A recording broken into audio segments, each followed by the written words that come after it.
మహోన్నతుడైన దేవుడు ఈ ప్రాంతంలో క్రీస్తు ప్రభు యొక్క సత్య సువార్త మహాసభలు జరిగించడానికి కృప చూపిస్తూ వచ్చాడు. మరి ఈరోజే ఈ ప్రోగ్రాం ప్రారంభించడం జరిగింది. వాస్తవంగా ఆదివారం మేము దేవుడు నాకు నా భార్య ద్వారా ఇచ్చినటువంటి పిల్లలు ఉన్నతమైనటువంటి స్థితిలోకి వెలుటను బట్టి దేవునికి కృతజ్ఞతాస్తుతులు చెల్లించాలి అనేటువంటి కోణంలో మా స్వగృహం ముందు ఈరోజు ప్రార్థన కూడిక పెట్టుకోవాలని అనుకున్నాము. కానీ 2022వ సంవత్సరంలో ఈ ప్రాంతంలో నేను సువార్త కూడికను అప్పుడు కూడా 2 రోజులు జరిగించాను. ఆ తర్వాత కరోనా రావటము, పరిస్థితులు మారిపోవటము, నేను ఉద్యోగరీత్యా భూపాలపల్లి వెళ్ళటము, కొంత ఎడబాటు అనేది ఏర్పడింది. అయినప్పటికీ నేను దేవుడితో ఉన్నటువంటి అనుబంధాన్ని బట్టి నాకు ఇచ్చినటువంటి పిల్లలు ఉన్నతమైన స్థితిలోకి దేవుడు తీసుకుని వస్తూ వచ్చాడు. గడిచినటువంటి డిసెంబర్ మాసంలో మా చిన్నమ్మాయి అమెరికా వెళ్ళి మొదటి సంవత్సరం అంటే 2 సెమిస్టర్లు పూర్తి చేసుకుని ఇండియా వచ్చి మరలా 28 రోజుల్లోనే అమెరికా వెళ్ళటం జరిగింది. అప్పుడే పెట్టుకోవాలనుకున్నాం, అప్పుడే పెట్టుకోవాలనుకున్నాము. తర్వాత పెద్ద అమ్మాయిది కూడా డిసెంబర్కి ఎంఎస్సీ అయిపోయింది అమెరికాలో.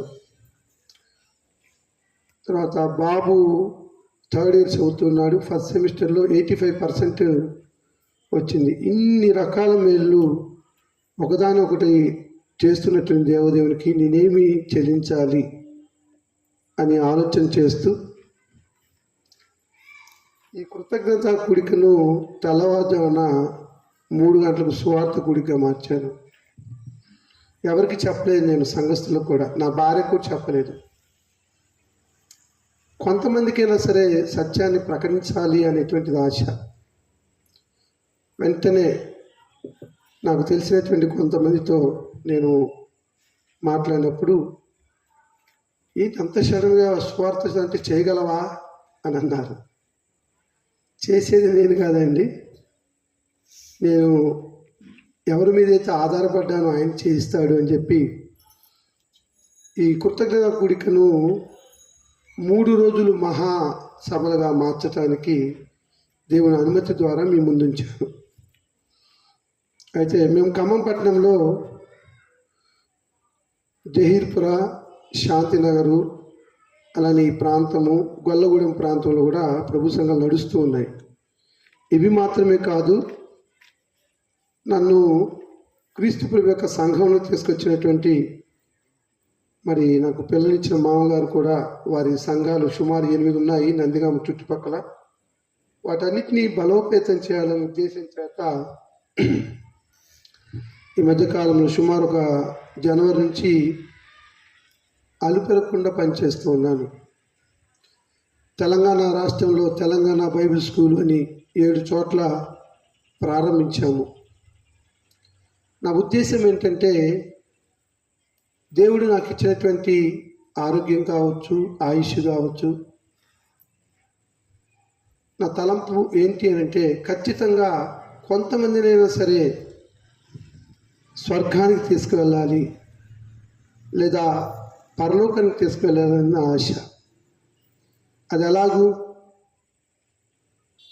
నేను చూపించేటువంటి జీవితం కావచ్చు, లేకపోతే ఈ లోకంలో మానవులందరినీ కూడా నిత్యత్వానికి నడిపించేటువంటి ఒక పుస్తకం ఉందని ఆలోచన చేసి సుమారు 7 సంవత్సరాలు బైబిల్ మొత్తం నేర్చుకోవడం జరిగింది. ఇది 1998 నుంచి 2005 వరకు ఈ అన్వేషణలో ఎన్నో కొత్త సంగతులు నేర్చుకోవడం జరిగింది. ఈ నేర్చుకున్నటువంటి సత్యాన్ని ప్రకటించాలి అంటే సరైనటువంటి కమిట్మెంట్ కావాలి, ఆర్థిక పరిస్థితులు కావాలి, మనుషుల్ని ఒప్పింపజేసేటువంటి జ్ఞానం కావాలి. ఇవి కావాలంటే నేను చేస్తానని పోతే అది నిష్ప్రయోజనం. కానీ మనం సేవిస్తున్నటువంటి దేవుడు చేస్తాడు అంటే ఖచ్చితంగా సాధ్యమవుతుంది. అందుకనే దేవుని మీద ఆధారపడి క్రీస్తు సత్య సువార్త మహాసభలు అనేటువంటి టైటిల్ తీసుకొని నేను ఎవ్వరికి కూడా కరపత్రాలు కొట్టలేదండి, కేవలం వాట్సాప్ ద్వారా పంపించాను. రేపు ఎల్లుండి ఉంది కనుక ఫస్ట్ రోజు సరైన సిద్ధపాటు లేక కొంతమంది వచ్చారు, ఒక 50 మంది. రేపు నుంచి దేవుని చిత్తమైతే మరి కొంతమంది పెరుగుతారు. ఎంతమంది ఉన్నా, ఒకరున్నా, ఇద్దరున్నా, 10 మంది ఉన్నా నా పని చెప్పడమే. సోమ మంగళవారాల్లో నేను ఛత్తీస్గఢ్ ఒరిస్సా బోర్డర్లో ఉన్నటువంటి కోయల దగ్గరికి వెళ్ళాము, గొత్తు కోయలు. ఆ ప్రాంతంలో వారికి సరైన నాగరికత కూడా తెలియదు.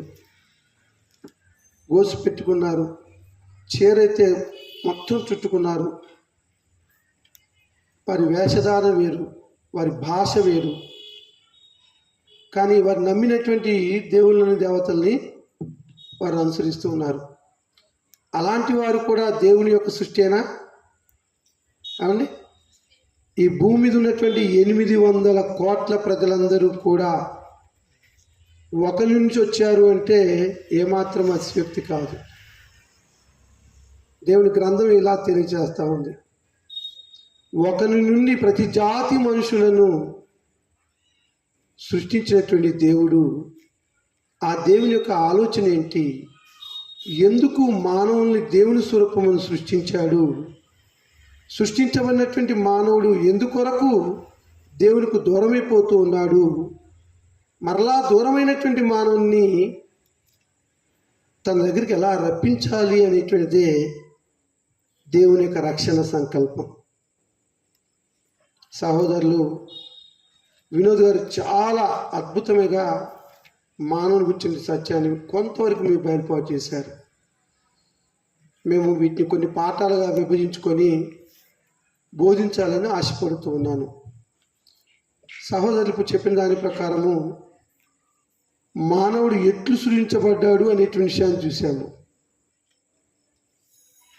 అవునా? అదే చెప్పింది. అసలు మనిషి అంటే ఎవరు? కోతి నుంచి వచ్చాడా? బిగ్ బ్యాంగ్ థియరీ నుంచి వచ్చాడా? లేక దేవునిలోంచి వచ్చాడా అనేటువంటి దాన్ని ఈనాడు మనిషి ఆలోచించలేకపోతూ ఉంది. జీవ పరిణామ సిద్ధాంతం అనేది చార్లెస్ డార్విన్ అనేటువంటి ఆయన రూపొందించాడు. విన్నారా? చదువుకున్న వాళ్ళు బాగా తెలుసు. చార్లెస్ డార్విన్ అనే అతను ఒకప్పుడు మనిషి కోతిగా ఉన్నాడు. ఆ కొంత తర్వాత ఆయనకున్న తోక తగ్గిపోతూ వచ్చింది. వంగిన మానవుడు మరలా ఇలా నిలబెట్టుకొని వచ్చాడు. అనేది ఒక 4-5 కోతి నుంచి వచ్చిన బొమ్మలు వేస్తూ ఈ రీతిగా మనిషి పరిణామం చెందాడు అని రూపకల్పన చేశాడు. చాలా సంవత్సరాలు మేధావులైనటువంటి మనుషులు కూడా దాన్ని సత్యమని నమ్మారు. అవునా కదా? ఆ తర్వాత ఆలోచన చేస్తున్నప్పుడు మనిషి కోతి నుంచి రాలేదు, మనిషి ఎక్కడి నుంచి వచ్చాడంటే దేవునిలో నుండి వచ్చాడనే విషయాన్ని కొన్ని వేదాలను చదువుతున్నప్పుడు మనిషికి అర్థమైంది. నేను చాలా సందర్భాల్లో చెప్తూ ఉన్నాం, మనం ఎక్కడ వారము, ఎందుకు ఈ భూమి మీద జీవిస్తూ ఉన్నాము, జీవిన తర్వాత మనకి మన పరిస్థితి ఏంటి అనేటువంటి దాన్ని అన్వేషిస్తున్నప్పుడు ఖచ్చితంగా ఆ జిజ్ఞాస అనేటువంటిది ప్రతి మానవుల్లో కూడా వస్తూ ఉంటుంది. మనం ఎవరము, ఎక్కడి నుంచి వచ్చాము అనేటువంటి విషయాన్ని చూసినప్పుడు ఎట్టి పరిస్థితుల్లో కూడా కోతిలో నుంచి మాత్రం రాలేదు. మీరు చూడండి, మాకు ఉదయం అయితే కోతుల గుంపు వస్తుంది. నేను ఆ కోతులు చూడబట్టి నాకు 52 సంవత్సరాల నుంచి ఆ కోతులు అలాగనే ఉన్నాయి. ఇంతవరకు ఏ కోతి కూడా నాలాగా నిలబడి నచ్చిపోయిన దాఖలాలు లేవు. కాబట్టి జీవ పరిణామ సిద్ధాంతాన్ని రూపొందించినటువంటి డార్విన్ యొక్క వాదన ఏమైపోయింది? తప్పు అయిపోయింది. మరి ఎలాగొచ్చాడు మనిషి? నేలమట్టితో నరుని నిర్మించి వాని నాసికారంధ్రములో జీవవాయువును ఊదగా నరుడు జీవించి ఆత్మయ్యాడు. దేవుడైన యెహోవా ఎలా చేశాడంట? నేలమట్టితో, అగాధ జలములో ఉన్నటువంటి మట్టితోటి ఒక బొమ్మని చేశాడు. అలా బొమ్మని చేసినటువంటి మనిషిలో ప్రాణం లేదు, మాట్లాడట్లేదు, ఆలోచించట్లేదు, నడవట్లేదు. జీవములైనటువంటి ఆ మట్టి బొమ్మలో దేవుడే తన ఊపిరిని మనిషి ముక్కు రంధ్రాల గుండా ఊదాడు. ఇంగ్లీష్లో చాలా అద్భుతంగా ఆ మాట రాయబడింది. గాడ్ హ్యాస్ బ్రీత్డ్ అని చెప్పి చెప్పబడింది. గాడ్ హ్యాస్ బ్రీత్డ్ అంటే అనేటువంటి ఆ ఊపిరి ఎప్పుడైతే మనిషిలోకి వచ్చిందో మనిషి జీవించి ఆత్మయ్యాడు. మనిషి జీవించి ఆత్మయ్యాడు అంటే ఇప్పుడు చెప్పండి, మనిషి ఎక్కడి నుంచి వచ్చాడు? దేవునిలో నుండి వచ్చాడు. దేవునిలో నుండి వచ్చాడు. మనం ఎక్కడ వారము? మన పురం ఎక్కడిది అనుకోవచ్చు. మా తల్లిదండ్రుల ద్వారా నేను వచ్చాను అనుకుంటున్నారు ప్రతి ఒక్కరు. భౌతికంగా ఆలోచన చేస్తే అవును, తల్లిదండ్రులే లేకపోతే మనకి జీవం లేదు, మనం ఈ భూమి మీదకి వచ్చేవారం కాదు. కానీ ఆ తల్లిదండ్రులు, వారి తల్లిదండ్రులు ఇలాగ 42 తరాలు వెనక్కిపోతే ఆదాం అనేటువంటి మొదటి మానవుడు మనకు కనపడతాడు బైబిల్లో. ఆ ఆదాం అనేటువంటి వాడు ఎవరికి కుమారుడు అంటే దేవునికి కుమారుడు అని వ్రాయబడింది. అంటే మీకేం తెలియచేయాలనుకుంటున్నా అంటే ప్రియులరా, మనము దేవుళ్ళలోంచి వచ్చాము. దేవుడు ఎవరు? ఈనాడు దేవుడు ఎవరు అనేటువంటి సత్యం అర్థం కాక చాలామంది ఋషులుగా మారుతున్నారు, అన్వేషకులుగా మారుతున్నారు, తత్వవేత్తలుగా మారుతున్నారు. దేవుని గురించినటువంటి ఆలోచనలోకే తెలియట్లేదు. ఈ రాత్రికాల సమయంలో ఆ దేవుడు ఎవరు అవుతారో అనే విషయాన్ని మీకు ఆలోచింపచేయాలని కోరుతున్నాను. ఎందుకంటే దేవుళ్ళలోంచి మానవుడు వచ్చాడని మనం నేర్చుకున్నాం ఇప్పుడు సహోదరులు వినోద్ గారి ద్వారా. అసలు దేవుడు ఎవరు? ఈ ప్రశ్న హైందవులకు ఉంది, మహమ్మదీయులకు ఉంది, క్రైస్తవులకి ఉంది, అలానే సిక్కు, జైన్ అనేటువంటి అనేక మతాల్లో ఉన్నటువంటి వారు కూడా ఈ ప్రశ్న ఉంది. దేవుడు ఎవరు? ఆయన ఎలా ఉంటాడు? ఆయన స్వరూపం ఏంటి?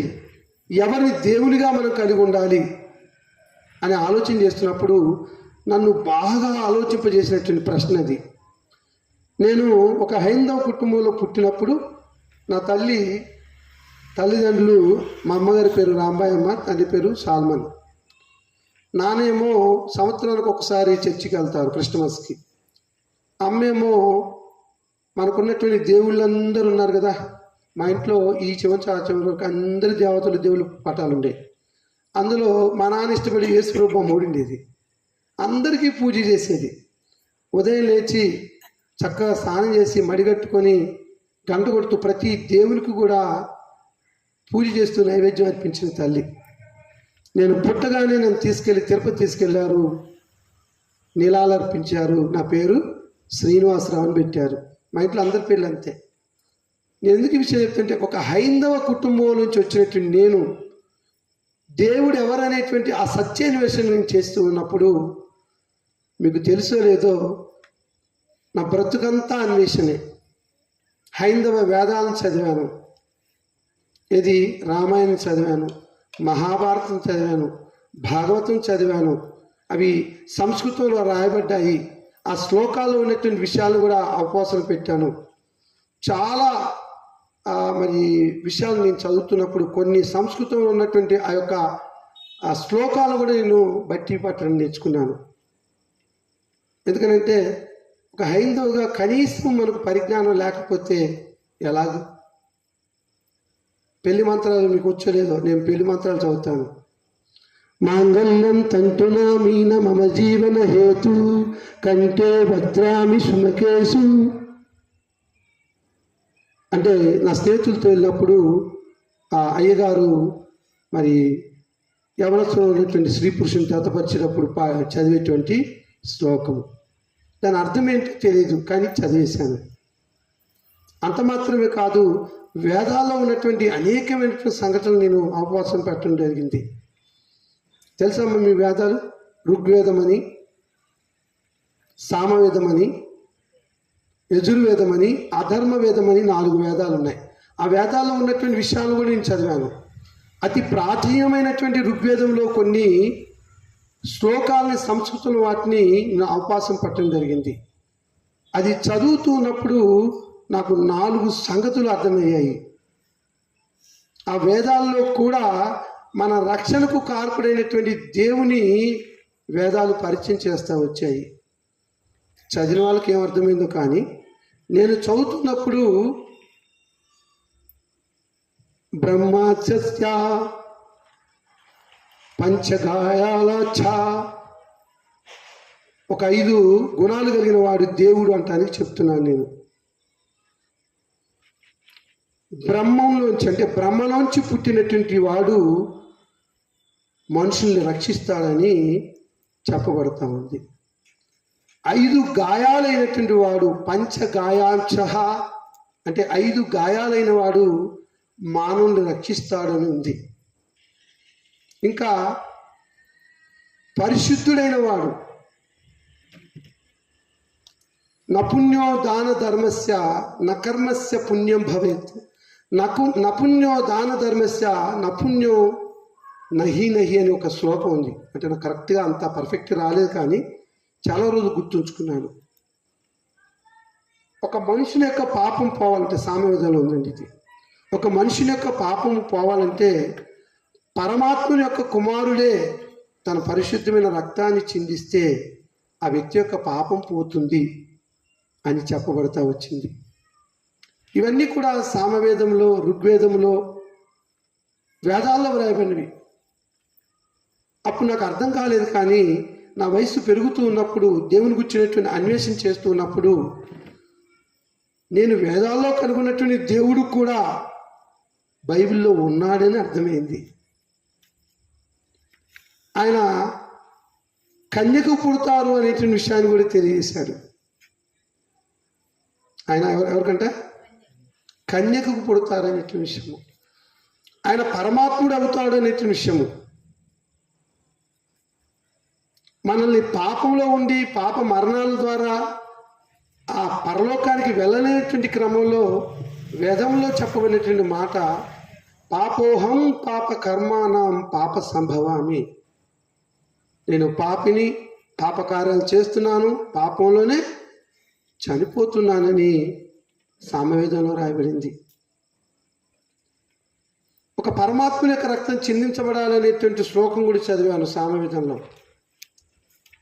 ఏంటంటే అదే శ్లోకం అనేది, సర్వపాప పరిహారం రక్త ప్రోక్షణం ఆవశ్యకం, తద్రక్తం పరమాత్మైన పుణ్యదాన బలియాగం. ఈ 5 రకాల విషయాలు ఋగ్వేదము, సామవేదము కనుగొన్నాను. నేను మీకు ఏం తెలియచేయాలనుకుంటున్నానంటే దేవుని గురించినటువంటి జిజ్ఞాస, ఆ దేవుడు ఎవరు అనేటువంటి విషయాన్ని అర్థమైనప్పుడు ఆ వేదాల్లో ఉన్నటువంటి సారాన్ని అవపోసన పెట్టినప్పుడు అర్థం కాలేదు. మరలా ఖురాన్ చదివాను. ఖురాన్ అంటే నాకు ఉర్దూ రాదు, తెలుగులో కూడా ఉన్నాయి ఖురాన్. నా స్నేహితుల ద్వారా తెప్పించుకుని ఖురాన్ కూడా చదువుతూ వచ్చాను. అందులో ఒక మాట రాయబడింది సూరాలో, మరేసుతుడు ఈసాను తప్ప సాతానుడు అందరినీ ముట్టినని రాయబడింది. సూరా 150 అధ్యాయం ఎంతో కరెక్ట్ సూరా అనేది మాత్రం నాకు తెలుసు. అంటే ఈ భూమి మీద పుట్టినటువంటి ప్రతి మనుష్యుడు కూడా మంచి చెడులకు వివేచన ఎరిగిన తరువాత పాపం వైపు నెట్టబడుతున్నాడు. కానీ మరియసుతుడు అంటే ఒక మరియమ్మ అనేటువంటి, మనకు తెలుసు కదా బైబిల్లో, మరియ కుమారుడైనటువంటి యేసుక్రీస్తు వారు తప్ప లోకంలో అందరినీ కూడా అపవాది ముట్టాడు అని అంటే పాపం వైపు నెట్టాడు అనేటువంటి అర్థమైంది. ఇందాక తమ్ముడు ఈ విషయాలు చెప్తున్నాడు. ఏ భేదము లేదు, అందరూ పాపము చేసి దేవుడి గురించి మహిమను పొందలేకపోతున్నారు. సెల్ ఫోన్లన్నీ కూడా సైలెంట్లో పెట్టుకోండి.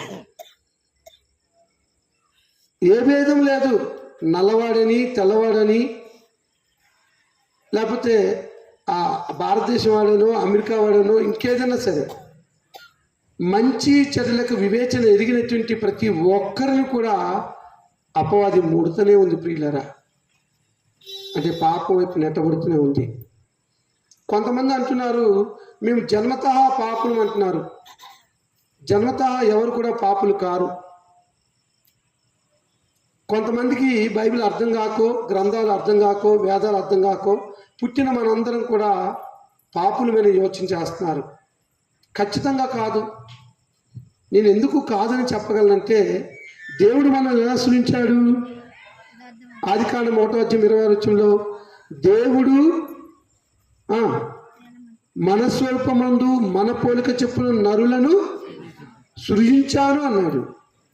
దేవుడు అనేటువంటి పదం అక్కడ హిబ్రూ భాషలో ఎలోహిం అనే పదం వాడబడింది.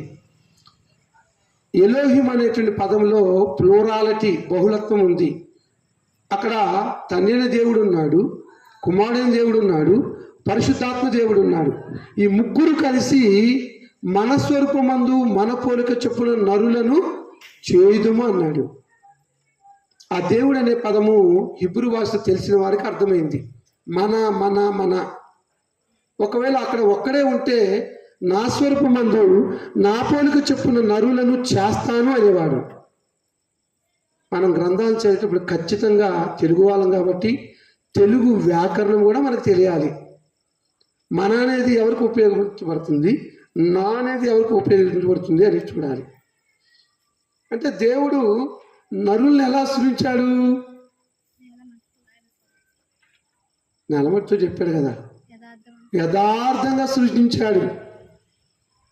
ప్రసంగం 7:29 చెప్తాడు జ్ఞానేశ్వర సొలొమోను, ఇదొక్కటి మాత్రం నేను కనుగొంటిని, దేవుడు నరులను యథార్థవంతులుగా పుట్టించాడు. మరి ఈ మాట పరిశుద్ధాత్మ దేవుడే సొలొమోను గారి చేత వ్రాయిస్తే మరి మనుషులందరూ పాపలు అంటున్నారు. ఇది ఎక్కడికి పోవాలా? చాలామందికి బైబిల్ అర్థం కావట్లేదు. ప్రసంగంలో అంటాడు, లేకపోతే ఆదికాండంలో అంటాడు, నరుల హృదయాలోచన వారి బాల్యం నుండి చెడ్డది అనేటువంటి మాటను మనం చూస్తాము. ఆదికాండము 8:29 ఆ బాల్యం అనేటువంటి మాటకి ఇంగ్లీష్లో ఏం రాయబడిందంటే యూత్ అనే పదం వాడబడింది. కొన్ని అర్థం కాక ఏదోలే అందరూ పాపులే కదా అంటున్నారు. ఎలా పాపులు అవుతారు? ఇప్పుడు యవనంలో ఉన్నటువంటి భార్యాభర్తలు వారి పాపాలను తెలుసుకొని క్రీస్తు ప్రభుని సొంత రక్షణ అంగీకరించి మారుమనసు పొంది బాప్తిసం పొందినటువంటి వారు వివాహం ద్వారా జతపరచబడుతున్నారు. వివాహం ద్వారా జతపరచబడటం అనేది దేవుని యొక్క నిత్య సంకల్పం. ఈ భూమి మీద ఒకరి నుండి ప్రతి జాతి మనుషులు సృష్టించాడు. ఆదాము ఒంటరిగా ఉన్నాడని తనకు సాటిన సాయంగా అవనిచ్చాడు. వారు ఇరువురు పాపం చేసి ఏదో మనం చెలగొట్టిన తర్వాత వారు శరీర సంబంధమైనటువంటి లైంగిక వాంఛ, శరీర సంబంధమైనటువంటి ఆకలి, శరీర సంబంధమైనటువంటి దప్పిక, శరీర సంబంధమైనటువంటి భద్రత ఇవన్నీ కలిగి ఉండడం ద్వారా మొట్టమొదటి మానవుని సంపాదించుకున్నారు. ఆదికాండంలో మనం చూసినప్పుడు అవ్వ అంటుంది, నేను యెహోవా దయ వల్ల ఒక మనిషిని సంపాదించుకున్నానని మాట్లాడుతుంది. అక్కడ ఆదికాండం 4:4 ఆ మొదటి మనుషుడు ఎవరైనా కయ్యూను. మరలా ఆదాము హవ్వను కూడినప్పుడు హేబేలు కన్నది అని చెప్పబడుతుంది. అది పాపం కాదే? మానవులకి లైంగిక వాంఛని దేవుడే ఇచ్చాడే. అందుకొరకే కదా ప్రతి పురుషునికి భార్యను, ప్రతి స్త్రీకి సొంత భర్తను దేవుడు ఇచ్చాడు వివాహం ద్వారా. అలా కాకుండా దేవుడు ఏర్పాటు చేసినటువంటి ఈ సహజ సిద్ధమైనటువంటి కోరికలు నెరవేర్చుకోవడానికి మానవుడు భార్యను విడిచో భర్తను విడిచో పరుల జోలికి వెళ్ళినప్పుడు పాపం వైపు వెళ్తూ ఉన్నారు. దాని జారత్వం అంటాడు. వివాహానికంటే ముందు జరిగించిన క్రియని, వివాహం తర్వాత జరిగించిన దాన్ని వ్యభిచారం అని అంటున్నాడు. నేనేం చెప్తున్నానంటే ప్రియులారా, ఇలాగూ దేవుణ్ణి దూరం అయిపోయినటువంటి మానవుణ్ణి ఆ దేవుడు దగ్గరికి ఎలా వెళ్ళాలి అనేటువంటి ఆలోచన చేస్తున్నప్పుడు అసలు దేవుడు ఎవరో తెలిస్తే కదా. చెప్తాను మీకు. దేవుడు అంటే ఆయన స్వయంభవుడు. దేవుడు అనేవాడు స్వయంభవుడు. తనకు తానుగా ఉన్నవాడు, తనకు తానుగా ఉన్నవాడు. దేవుడు అనేటువంటి పదం ఎవరు డిఫైన్ చేయలేకపోతున్నారు. ఎందుకంటే మన యొక్క నమ్మకం, మనం చూసిన ప్రతిదాన్ని దేవతగా దేవుడిగా కొలుస్తూ ఉన్నాము. కానీ దేవుడు అనేటువంటి పదానికి అర్థం ఏంటంటే, దేవుడు అంటే స్వయంభువుడు, తనకు తానుగా ఉన్నవాడు, ఆయన్ని ఎవరు కూడా చేయజాలరు, ఆయనకి ఆది అంతము ఉండదు, ఆయనే ఆల్ఫా ఒమేగా అయి ఉన్నాడు. ఈ గ్రీక్ లెటర్స్వి. ఆయనే మొదటివాడును కడపడివాడుగా ఉండాలి అంటే ఆయన్ని ఎవరు కూడా చేయకూడదు. అలాంటి ఆయన దేవుడు, అలాంటి ఆయన దేవుడు. ఇది అర్థం కాక మనిషికి ఒక ఆలోచన, ఎలా అంటారు కదా, పూర్వీకోగా ఏమంటారమ్మా, పూర్వీకో పిచ్చే ఏదో అంటారులే, ఎవరిష్టం వాళ్ళది. మనిషి స్వతంత్రుడు, ఎవరినైనా పూజించుకుంటాడు, ఎవరినైనా ఆరాధిస్తాడు, ఎవరినైనా తన దేవుడిగా కొలుస్తాడు, దాంట్లో తప్పే లేదు. కానీ ఈ రాత్రికాల సమయంలో దేవుళ్ళలోంచి వచ్చినట్టు మనము ఆ దేవుడు ఎవరు అని తెలియకుండా ఏదో గుడ్డిగానో మన పితరులు ఆరాధించారనో లేకపోతే మన పక్కింటి వాళ్ళు ఆరాధించారనో చేస్తే మనం వెళ్ళవలసినటువంటి మోక్షాన్ని పొందుకోలేము. నేను చెప్పాలనుకున్నది, మోక్షం అంటే నిత్యజీవం, నిత్యజీవం అంటే పరలోకము. ఈ భూమి మీద పుట్టినటువంటి మనందరి గోల్ ఏంటి, లక్ష్యం ఏంటి? ఈ భూమిని విడిచిన తర్వాత ఖచ్చితంగా నరకానికి వెళ్ళాలి. నరకానికి వెళ్ళాలా? పరలోకం వెళ్ళాలంట. మా బావగారు చెప్తున్నాడు కరుణాకర్. భూమి మీద పుట్టిన ప్రతి ఒక్కరికి ఎక్కడికి వెళ్ళాలి? పరలోకం. ఎందుకు వెళ్ళాలి? నువ్వు వచ్చిందే అక్కడి నుంచి, మనం వచ్చిందే పరలోకం నుంచి వచ్చాము, అవునా? పరలోకం నుంచి వచ్చాం కాబట్టి ఎక్కడికి వెళ్ళాలి? పుట్టింటికి వెళ్ళాలి. మళ్ళీ మన పుట్టినిల్లు పరలోకము. అపోస్తలులు పిలిపిలకు రాస్తూ మన పౌరస్థితి పరలోకమందుంది, మనం ఇక్కడ వారం కాదు, మనం యాత్రికులము. 70-80 సంవత్సరాల జీవన ప్రయాణం తర్వాత మనం ఎక్కడికి వెళ్ళాలి? అత్తింటికి వెళ్ళాలా, పుట్టింటికి వెళ్ళాలా? అత్తింటి అంటే ఏంటి? భూమి మీద నివసించే కాలం. పుట్టిల్లు అంటే దేవుని దగ్గరికి వెళ్ళాలి. ఎలా నీకు చేసేవాడు ఒకడు ఉన్నాడు. దేవుడు అనే పదం అర్థం కాకుండా చేసేవాడు ఒకడు ఉన్నాడు. దేవుని దేవునిగా కొలనుకుని చేసేవాడు ఒకడు ఉన్నాడు. ఎవరాడు? అపవాది, సాతానుడు, శత్రువు అని బైబిల్లో చెప్తా ఉంది. ఆ శత్రువు యొక్క తంత్రాలను ఎరిగినటువంటి వారమై నిజదేవుని సేవిస్తే, ఆరాధిస్తే, పూజిస్తే, ఆయన ఆజ్ఞలు గైకొంటే, మరణ పర్యంతం వరకు జీవిస్తే ఖచ్చితంగా ఎక్కడికి వెళ్తాము? పరలోకం వెళ్తాము. పరలోకం వెళ్ళాలంటే ఏం చేయాలి? మరలా దేవుని తెలుసుకోవాలి. ఆ దేవుడు ఎవరు, ఆయన ఎలా ఉంటాడు, ఎవరిని దేవుడిగా మనం అనొచ్చు అనేటువంటి ఆలోచనలు సుమారు నాకు 30 సంవత్సరాల క్రితం నా మనసులో కలిగాయండి. నేను పుట్టుకతో క్రైస్తవుని కాదు. నా పేరే శ్రీనివాసరావు, కుక్కల శ్రీనివాసరావు నా పేరు. కుక్కల గోత్రానికి సంబంధించిన వాడిని. అలాంటి శ్రీనివాసరావు నేను ఈరోజు పరలోకానికి వెళ్ళాలనేటువంటి ఆలోచన కలిగి దేవుణ్ణి వెతకటం మొదలుపెట్టాను. ఒక సందర్భాన్ని మీకు గుర్తు చేస్తూ, బైబిల్లో అపోస్తల కార్యముల పుస్తకం ఉంటుంది. అపోస్తల కార్యములు 17వ అధ్యాయంలోకి వెళ్ళినప్పుడు 17వ అధ్యాయంలో పౌలు అనేటువంటి మహాశయుడు అరియోపయ సభ యొద్దకు వెళ్తాడు. సన్హెడ్రిన్ సభ అంటారు.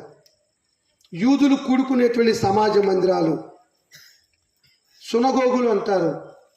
ఎథెన్స్ అనేటువంటి పట్టణము, ప్రపంచంలోనే అత్యంత జ్ఞానం కలిగినటువంటి వారు అక్కడ ఉన్నారు. ఆ పట్టణంలోకి వెళ్ళాడు. ఎథెన్స్ వారికి జిజ్ఞాస ఎక్కువ, దేవుడు అంటే భయం ఎక్కువ. వారు సేవించే దేవుడు ఒకవేళ దేవుడు కాకపోతే ఎట్లా అని చెప్పేసి భూమి మీద ఉన్నటువంటి దేవుళ్ళని, దేవతలందరినీ కూడా పూజిస్తూ ఉండేవాళ్ళు. ఎవరు? ఎథెన్స్ పట్టణంలో ఉన్నటువంటి వాళ్ళు. పౌలు గారు ఆ ప్రాంతాల్లో సంచరించి వెళ్తున్నప్పుడు అతనికి ఒక సంఘటన కనబడింది, దృశ్యం. ఒక బలిపీఠం కనబడింది. బలిపీఠం మీద తెలియబడని దేవుడికని రాయబడింది. తెలియబడని దేవుడికని రాయబడింది. అంటే వాళ్ళకి ఆలోచన చూడండి, వారు పూజించేటువంటి దేవతలు కానీ దేవుళ్ళు కానీ ఒకవేళ కానట్లయితే ఆ బలిపీఠం మీద ఏమని రాసుకున్నారు? తెలియబడని దేవునికి. తెలియబడిన దేవుడు కూడా ఉన్నాడా? ఉన్నారంట. ఎథెన్స్ పట్టణవాసులు చెప్తున్నారు ఆ సన్హెడ్రిన్ సభకి వెళ్ళినప్పుడు. అది చదివి చూసినటువంటి ఆ పౌలు ఆ అరియోప సభ అంతా పరీక్షించి వీరికి ఎలాగైనా సరే తెలియబడిన దేవుణ్ణి పరిచయం చేయాలని నిర్ణయం తీసుకున్నాడు. తెలియబడిన దేవుణ్ణి తెలియపరచాలని. అపోస్తల కార్యములు 17:24 చూసినప్పుడు, జగత్తును అందరి సమస్తమును నిర్మించిన దేవుడు తానే ఆకాశమునకును భూమికిని ప్రభై ఉన్నందున హస్తకృతమైన ఆలయములో ఆయన నివాసము చేయడు. దేవుడు అనేవాడు ఎలా ఉంటాడంట? జగత్తును అందరి సమస్తమును నిర్మించాడంట. జగత్తును అందరి సమస్తమును నిర్మించాడంట. ఆ దేవుడు ఎవరంట? ఆకాశము నా సింహాసనము, భూమి నా పాదపీఠము, మీరు నాకు ఎలాంటి మందిరము కట్టగలరు? నా నివాస స్థలం ఏది అని అడుగుతూ ఉన్నాడు. ఆ దేవుని పరిచయం చేస్తున్నాడు. జగత్తును అందరి సమస్తమును నిర్మించిన దేవుడు తానే ఆకాశమునకును భూమికిని ప్రభువై ఉన్నాడు. అపోస్తల కార్యములు 7వ అధ్యాయం మనం చూసినప్పుడు అక్కడ స్టెఫను తన యొక్క ప్రసంగంలో ఇలా మాట్లాడుతూ ఉంటాడు. దేవుని కుడిపార్శ్వమున యేసుక్రీస్తు వారు ఉండటం చూచి పరితాపం చెంది పెద్దల్లో ఉన్నటువంటి ఆ యొక్క స్టెఫన్ అంటున్నాడు 50వ వచనంలో, ఆకాశం నా సింహాసనము, భూమి నా పాదపీఠము, మీరు నాకు ఎలాంటి మందిరం కట్టగలరు? నా నివాస స్థలం ఏది అని అంటున్నాడు. ఈ మధ్యకాలంలో నేను తెలంగాణలో చర్చెస్ ఎక్కడ పెద్దగా ఉన్నాయని అన్వేషిస్తూ ఉన్నాను. చాలామంది ఎక్కడ మా హైదరాబాద్ దగ్గర ఎవరది మెదక్ అనేటువంటి పెద్ద చర్చిగా చెప్పారు. ఈ 6 నుంచి 7 సంవత్సరాల కాలంలో వరంగల్ దగ్గర కరుణాపురం అంట, అది ఇంకా దాదాపు 1,00,000 మంది పడతారంట ఆ మందిరంలో. నాకు అనిపించింది, మనిషిని పెంచిన మనుషులు పెద్ద పెద్ద దేవాలయాలు కడుతున్నారు. వాస్తవంగా ఈ కట్టబడినటువంటి దేవాలయంలో దేవుడు ఉంటాడా? ఎందుకున్నాడు? ఆకాశము నా సింహాసనము, ఆయన కూర్చుంటే ఆకాశం అని సింహాసనం అంట, కింద ఆయన కాలు పాదం వచ్చేసి భూమి పెట్టు అంటే అంత పెద్ద దేవుని తీసుకొచ్చి కరుణాపురంలో 1,00,000 మంది కూడుకునే దాంట్లో పెట్టారు. ఉంటాడా? ఎక్కడుంటాడు? పోనీ దేవుడు ఎవరో తెలిస్తే, ఆయన గుణలక్షణాలు తెలిస్తే ఆయన ఎక్కడుంటాడో చెప్పగలం. అసలు చాలామందికి దేవుడైన పదమే అర్థం కావట్లేదు ప్రియులరా. ఇప్పుడే చెప్పాను, దేవుడంటే స్వయంభవుడు, తనకు తానుగా ఉన్నవాడు. తనను ఎవ్వరు కూడా పుట్టించలేదు, సృష్టించలేదు. మానవుడు సృష్టికి ప్రతిష్ఠ చేయాలని చాలా ప్రయత్నాలు చేస్తున్నాడు. వాడి ప్రయత్నం వ్యర్థం. మరి ఎలా కనుగొన్నాను ఆయన్ని?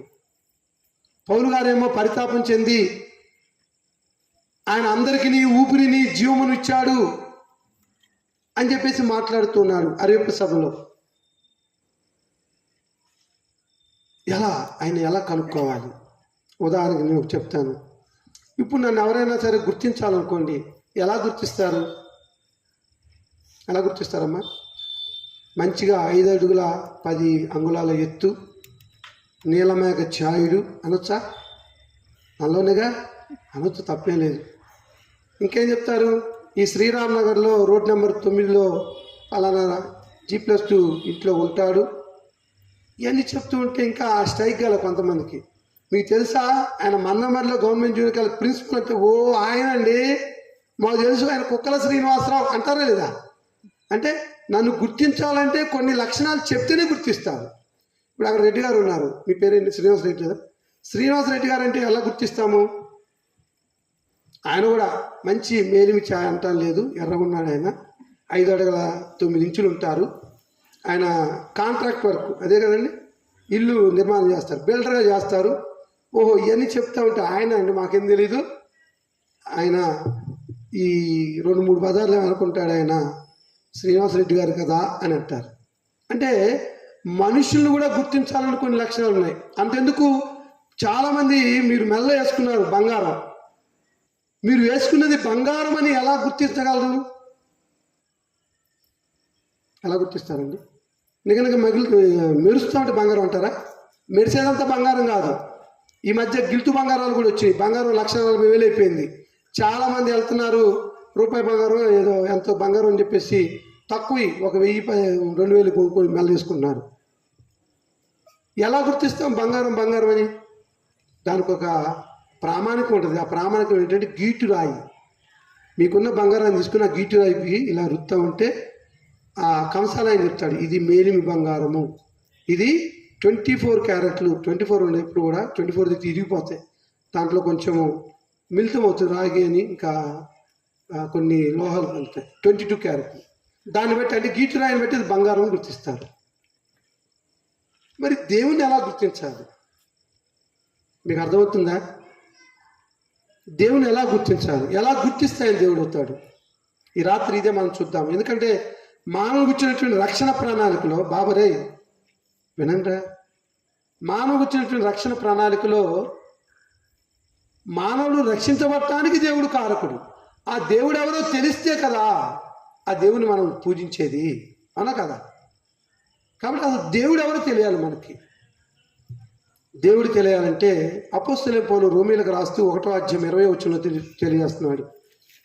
అపోస్తలుడైన పౌలు రోమీయులకు రాసిన పత్రిక 1వ అధ్యాయం 20వ వచనంలో ఏమంటాడంటే, ఆయన అదృశ్య లక్షణములు అనగా నిత్యశక్తియు దేవత్వమును జగదుత్పత్తి మొదలుకొని సృష్టించబడిన వస్తువులను ఆలోచించటం వలన తేటపడుతున్నవి కనుక వారు నిరతురులై ఉన్నారు.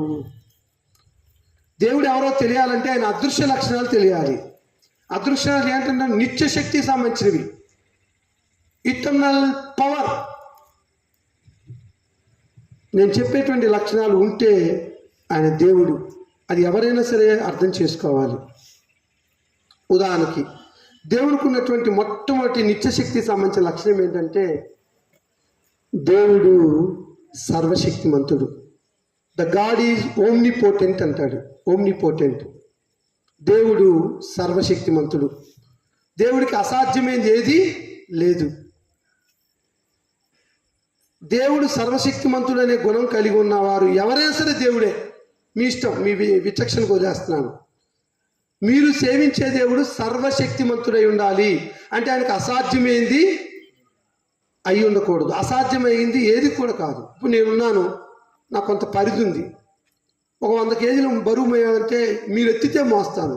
లేదు ఒక 50 కేజీలు బరువు మోయాలంటే ఎత్తుకొని మోస్తాను. అంతకంటే ఎక్కువ పెడితే అంటే నాకు కొంత పరిధి ఉంది, లిమిట్ ఉంది. మరి దేవుడికి ఆయనకి లిమిట్ లేదు. God has no limit of power. The God is omnipotent. ఆయన సర్వశక్తిమంతుడు. ఎలా సర్వశక్తిమంతుడు? ఆయన ఏదైనా చేయగలడు. రాళ్ళ నుంచి పిల్లలను పుట్టించగలడు. మృతతుల్యమైనటువంటి శరీరాల నుంచి పిల్లలను పుట్టించగలడు. ఆకాశమును భూమిని తన నోటి మాటతో చేయగలడు. సముద్రం మీద వెళ్తున్నప్పుడు తుఫాను గాలి వచ్చి ఆ దోణి అతలాకుతలం అవుతుంటే తుఫాన్ని గాలిని గద్దించగానే మిక్కిలి నిమ్మలమైనటువంటి పరిస్థితి. అంటే దేవుడు అనేవాడు ఇవి చేస్తాడని మీకు చెప్తున్నాను. మనం సేవించే దేవుడు ఎవరైనా కావచ్చు, ఆయన సర్వశక్తిమంతుడైతే ఆయన దేవుడు. మొట్టమొదటి లక్షణము. రెండోది గాడ్ హ్యాస్ నోయింగ్ ఆల్. దేవునికి అన్నీ తెలుసును. దేవునికి ఏం తెలుసును? అన్నీ తెలుసు. అన్నీ తెలుసును అంటే నువ్వెవరు, దేవుని ఎలా, నీ మనసు ఏంటి, నువ్వు ఎలా జీవిస్తున్నావు, నీ నడక, నీ పడక, నీ ఆలోచన, ఇవన్నీ కూడా తెలిసినోడు దేవుడు. చాలామంది ఏం చేస్తారంటే ఎవరూ చూడట్లేదులే అని అనుకుంటారు. పిల్లి కూడా పాలు తాగేటప్పుడు అంటే గిన్నెలో మూతిపెట్టి ఇక పక్కన చూడదు, తాగుడు పనే. కానీ యజమాని వస్తాడు, చూస్తాడు, దాన్ని కొట్టేస్తాడు. అవును కదా? అలాగూ ఈనాడు మానవుల్ని అడ్జస్ట్ అయిపోతున్నారు. దేవుడు అంటే అన్నీ తెలిసినవాడు దేవుడు. అన్నీ అంటే భూత వర్తమాన భవిష్యత్ కాలాలు జరిగినవాడు.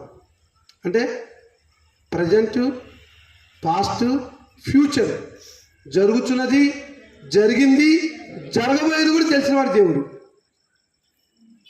ఒక ఆయన అన్నాడు, ఈ మధ్య నాకు ఫ్రెండ్ అయ్యాడు, నువ్వు ఇంకా కొంతకాలమే బతుకుతావని నాకు చెప్పాడు.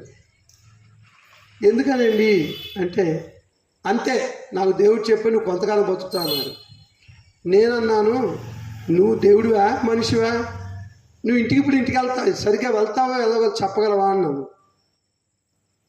ఇంటికి కంచి మీ ఇంటికి సరిగా వెళ్తావా వెళ్ళవో చెప్పగలవా అన్నాను. ఖచ్చితంగా వెళ్తా అన్నాడు. దురదృష్టవశాత్తు యాక్షన్ లేదు, మధ్యలో ఇచ్చిపోయాడు. మానవుని యొక్క ముగింపు కొనసాగింపు ఎవరి చేతిలో ఉన్నాయి? దేవుని ఆధీనంలో ఉన్నాయి. నువ్వు ఇంతకాలం బతుకుతావు, ఇంతకాలం జీవిస్తావు అని చెప్పేసి చెప్తున్నాడంటే వాడు అజ్ఞాని. వాడు ఎవడు? అజ్ఞాని. అలా చెప్పగలిగిన వాడు ఎవరంటే దేవుడు మాత్రమే. దేవుడు అనంత జ్ఞాని. ఒక వ్యక్తి ఇలా పాడుతున్నాడు, అనంత జ్ఞాని నీకు అల్పుడను నాకు సహవాసమా. అనంత జ్ఞానం అంటే ఆయన అల్పులమంట. ఏం చేస్తున్నాడు? అనంత జ్ఞానం ఏంటంటే ఆయన మనతో ఏం చేస్తున్నాడు? సహవాసం చేయటానికి వచ్చాడు.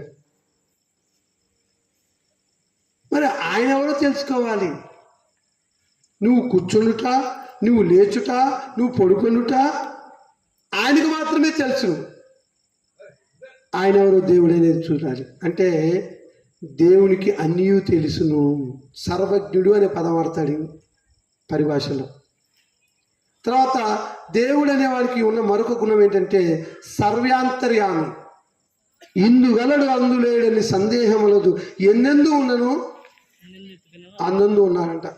అంటే చాలామంది అనుకుంటారు చెట్టులో ఉన్నాడు, పుట్టలో ఉన్నాడు, రాయిలో ఉన్నాడు, ఇంటిలో ఉన్నాడు అనుకుంటున్నారు. కాదు, జీవము లేనటువంటి వాటిలో దేవుడు జీవము కలిగిన వాడు ఉన్నాడు. ఎక్కడ ఉంటాడంటే జీవము కలిగిన నీలోనే ఉంటాడు. జీవం కలిగిన మనం జీవం ఉందా లేదా? మనలో ప్రాణం ఉందా లేదా? మనలో ఆత్మ ఉందా లేదా? ఉంది కాబట్టి మనలో ఆయన ఉంటాడు. ఇందా చెప్పేదా, ఆకాశం నా సింహాసనము, భూమి నా పాదపీఠం, మీరు నాకు ఎలాంటి మందిరం కట్టగలరు నా నివాస స్థలం ఏదంటే, ఆ పెద్ద దేవుని చేసుకొచ్చి చిన్న గుళ్ళో కడుతున్నామంటే ఉంటాడా? ఎక్కడుంటాడు ఆయన? ఒక భక్తుడు ఇలా అంటున్నాడు, గుడి గోడలలో లేడు దేవుడు, గుండె గుడిలో ఉన్నాడు చూడు. గుడి గోడలలో లేదు దైవత, గుండె గుడిలో ఉంది చూడు. ఆత్మస్వరూపి నీలో దేవుడు. ఎక్కడ ఉన్నాడంట? గుళ్ళల్లో ఉండడు. మానవ నిర్మితమైనటువంటి కట్టడాల్లో ఉండడు. ఎక్కడుంటాడు? కొరింథీయుల మొదటి పత్రిక 3:16 చెప్తున్నాడు, నీ దేహములో దేవుడు ఉంటాడు. నీ దేహము దేవుని వల్ల అనుగ్రహించబడి పరిశుద్ధాత్మకు నిలయమని మీరు ఎరగరా అని మాట్లాడుతున్నాడు. ఈ చిన్న గుండెలో ఉండాలని చూస్తున్నాడు. నీలో, నాలో, మనలో ఉండాలని చూస్తున్నాడు. ఎవరైనా ఆకాశం నా సింహాసనము, భూమి నా పాదపీఠం అన్నటువంటి దేవుడు ఈ చిన్న మానవ యొక్క మనసులో ఉండాలని కోరుతున్నాడు. ఎప్పుడు ఉంటాడు? మనం ఎప్పుడైతే పరిశుద్ధంగా జీవించడానికి ఇష్టపడతామో అప్పుడు ఉంటాడు. మూడో లక్షణం దేవునికి, దేవుడు సర్వాంతర్యామి. అన్ని చోట్ల ఒకే కాలంలో ఉండగలడు.